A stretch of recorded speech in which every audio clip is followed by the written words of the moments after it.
መዝሙሬ። ቆይ አንዴ እጃችሁ ላይ ያለውን ነገር ሁሉ አንሱልኝ አንዴ።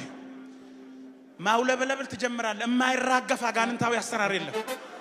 ይኸውልህ ከማጉረምረም በላይ የሚያበር የምስጋና ክንፍ ደርድርልኝ በገናውን። ህዝቡ በእልልታ የአምላኩን ፊት ይፈልጋል። አቤት አቤት አቤት አቤት አቤት አቤት አቤት አቤት አቤት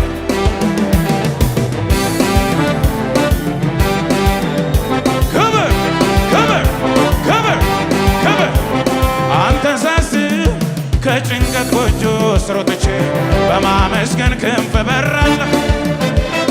አንተን ሳስብ ከፍ ያለብኝን በሙሉ ወደ ታች ማየት ጀምራለሁ። አንተን ሳስብ ማጉረምረም ግቢ እኮ አይደለም ውሎ ማደሪያ ሰፈሬ